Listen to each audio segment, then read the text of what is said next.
ada wali itu yang satu jadi wali karena sholat di shaf awal, keren kan, shaf awal fadilahnya utamanya kan luar biasa. Yang satu kalau sholat itu di belakang terus, tapi juga jadi wali. Yang depan agak protes, ya Allah kenapa ini jadi wali padahal sholatnya di belakang. Jawabannya lucu yang di belakang. Kenapa? Saya itu malu. Saya ini masih banyak dosa, banyak salah kok di depan. Kok kayak suci sendiri aja. Jadi kalau kamu sowan sama raja atau sama kiai, yang paling depan itu kan yang kepedean. Dia milih yang belakang, jadi sopan masih agak terlalu dekat gitu. Orang itu tidak pernah tahu. Kadang-kadang Allah itu kita tidak pernah tahu. Andai kan boleh dibahasakan, kita tidak pernah tahu cara berpikir Tuhan. Jadi Allah itu zat yang mau, ya itu tadi otoritasnya penuh. Makanya saya pernah cerita di mana-mana, di kitab-kitab yang saya baca itu ada 2 orang yang ahli neraka, sudah di neraka. Ini sekaligus ijazah, saya ulang lagi sekaligus ijazah, bisa dipraktekkan nanti itu. Setelah itu 2 orang ini dipanggil ke surga sama Allah. Allah itu tanyanya ya aneh, enak di neraka, ya udah enak di neraka. Ya gak enak di neraka, kok ditanya enak enggak ya gak enak. Ya sudah kembali lagi ke neraka, lari kencang-kencang, lari menuju neraka, lari. Sama Allah dipanggil lagi, loh kenapa kamu semangat? Ya Allah, saya ini kapok, saya ini trauma. Dulu ketika engkau perintah, saya ini lelet sekali. Disuruh sholat lelet, disuruh zakat lelet. Maka ini dengan perintah saya semangat supaya nggak ngulang kesalahan yang sama. Akhirnya sama dipanggil, ya sudah di surga aja, di surga. Karena semangat lari menuju neraka. Maka ini ijazah nanti kalau di mahsyar ya, kamu dipanggil, ayo masuk neraka, harus apa? Semangat. Semangat. Harus semangat. Oke, mesti semangat. Lah repotnya kalau nggak dipanggil lagi. Akhirnya barokahnya semangat itu dia di surga. Kita tidak pernah tahu cara berpikir Tuhan. Nanti kan boleh dibahasakan seperti itu. Yang satu, ayo kembali lagi ke neraka. Tolah itu. Jalan noleh lagi. Sampai itu nggak semangat noleh lagi. Terus ditanya sama, kenapa kamu tolah gitu? Saya tidak pernah ngira ya Allah ketika engkau panggil di surga, kemudian engkau kembalikan lagi ke neraka. Ya sudah kamu di surga saja. Barokahnya husnudzon. Jadi makanya dalam tradisi ulama itu ad-dinu ar-riwayah, agama itu riwayat. Sebagian diredaksikan inna hadzal ilma dinun fanzuru amman ta'khuduna dinakum. Agama ini, ilmu ini agama, maka lihat riwayatnya. Karena kita tidak pernah tahu cara berpikir Tuhan. Kita harus mengikuti riwayat yang diutarakan Rasulullah SAW. Karena kita tidak pernah tahu. Kayak tadi ada orang diinjek, kita mesti kan terprovokasi ingin bela yang sujud menyalahkan yang injek. Tapi ketika yang sujud mencatut nama Tuhan, Allah tidak akan memaafkan kamu. Itu Tuhan tersinggung karena sifatnya direduksi satu, diambil satu, disembunyikan satu. Loh ada kan dia begini mungkin malah Allah maklumi. Saya tidak akan maafkan kamu. Enggak apa-apa Allah, kan saya. Kan tidak mencatut namanya Allah. Selama hidup saya tidak akan maafkan kamu. Allah enggak akan tersinggung.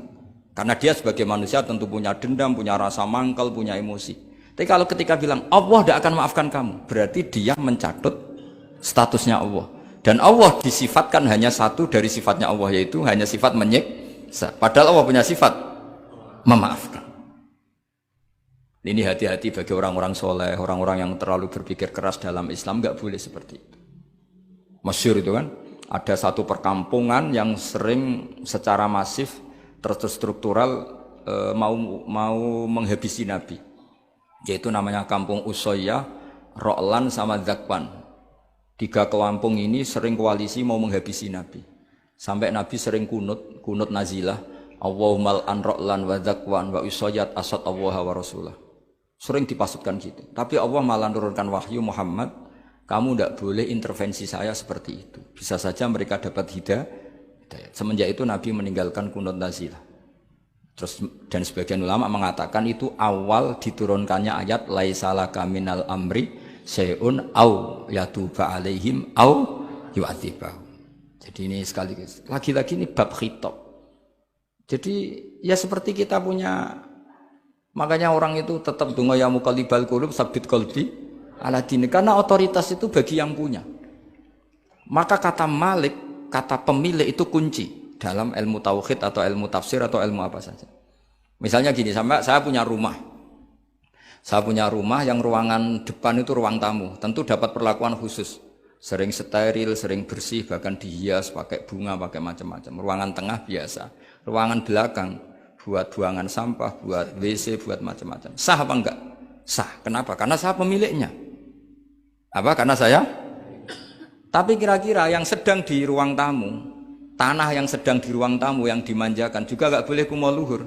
Bisa saja suatu saat saya rubah pikiran, rumah saya tak balik dari menghadap utara ke selatan.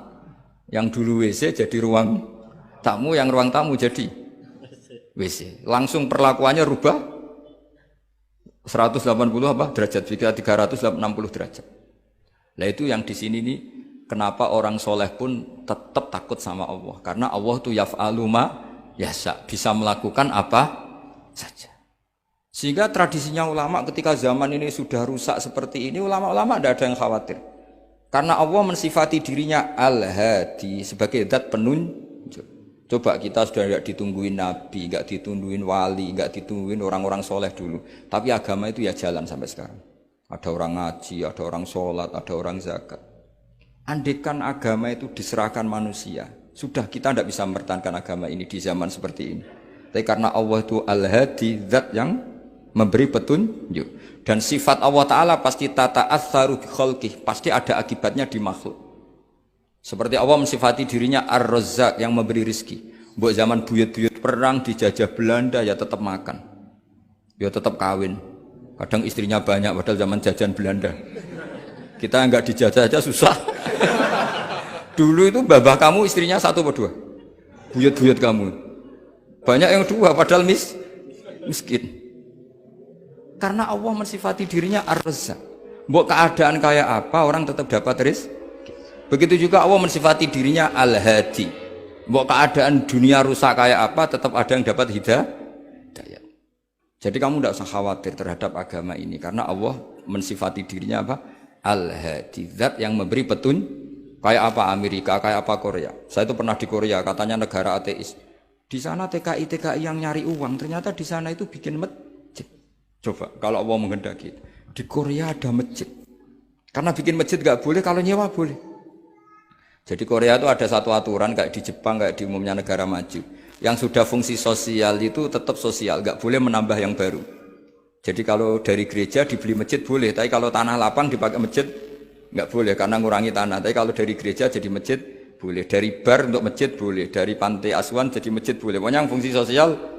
Saya pernah ngaji di masjid itu, bawahnya bar, atasnya gereja, atasnya lagi masjid. Kadang ya balik masjid dulu, bar, baru gereja. Karena memang yang sudah kawasan sosial ya, kawasan publik ya untuk publik.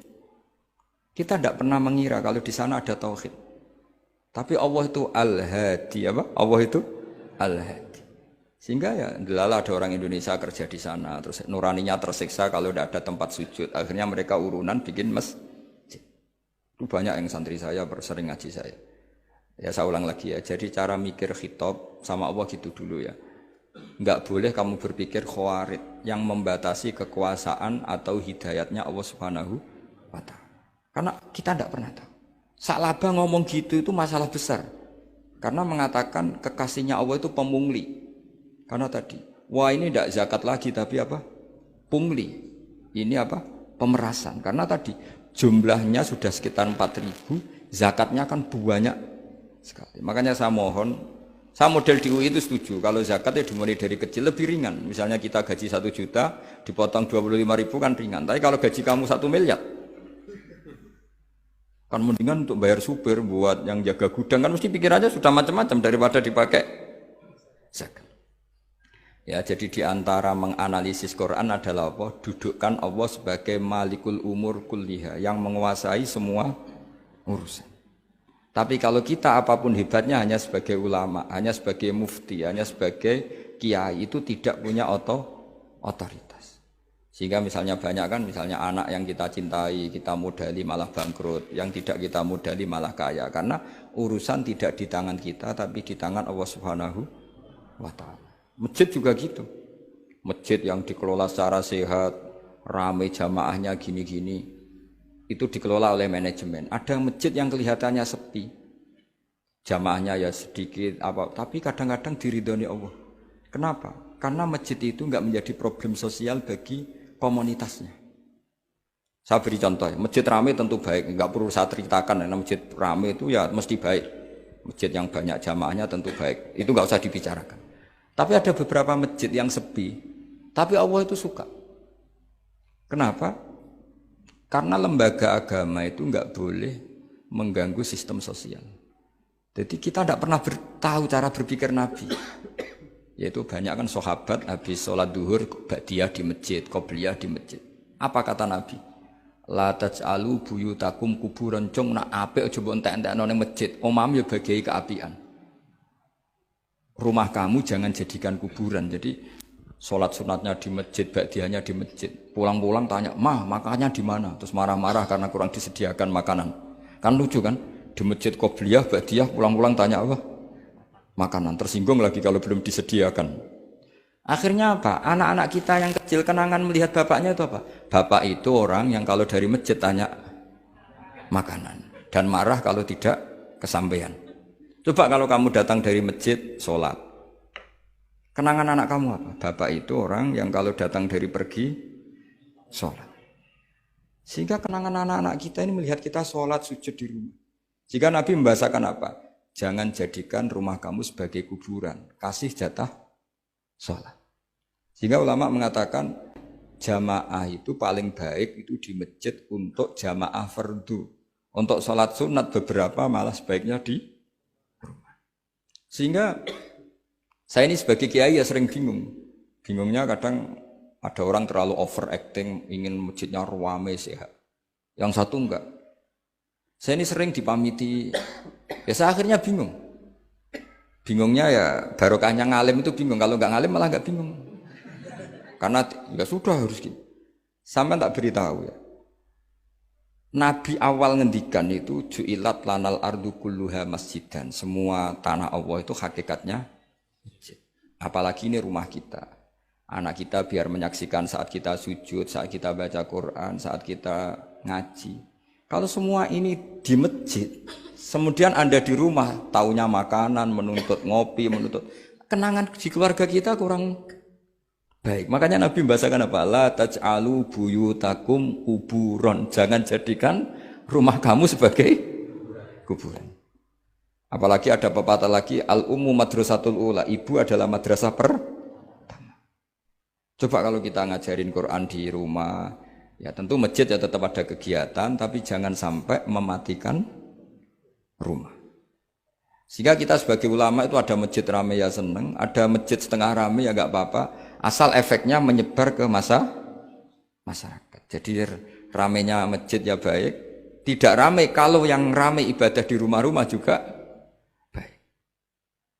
Maka dulu zaman Nabi Musa malah istilahnya waj'alu buyutakum qiblata wa aqimus sholat. Jadikan rumah kamu sebagai kiblat, sebagai tempat ibadah. Coba kenangannya Nabi kalau sholat malam itu di rumah apa di masjid? Di rumah, sehingga Aisyah punya kenangan sampai hatta waromat kodamau, sehingga kakinya Nabi bengkak. Dan Nabi alami saja. Kamu kira Nabi sholat punya kayak anak-anak sekarang kan yang ada ruang sholat. Ternyata hanya dipasang sajadah sama tasbih, nggak pernah dipakai. Kalau Nabi enggak, yang dipakai Sayyidah Aisyah itu ya tempat sholat. Sehingga kata Aisyah, Nabi itu sholat di tempat tidur saya. Kalau Nabi sedang berdiri, kakiku tak selonjorkan. Kalau Nabi sujud, kakiku tak ingkretkan. Ya di tempat Sayyidah Aisyah tidur itu. Nabi sholat. Pas berdiri kan berdirinya Nabi lama, Aisyah selonjor. Pas Nabi mau sujud, kakinya diingkretkan. Segampang itu Nabi. Akhirnya apa? Kenangannya Aisyah sebagai istri itu doa-doa tahajud, doa-doa. Coba kalau Nabi tahajudnya di masjid, Sayyidah Aisyah tidak punya kenangan doa-doa apa?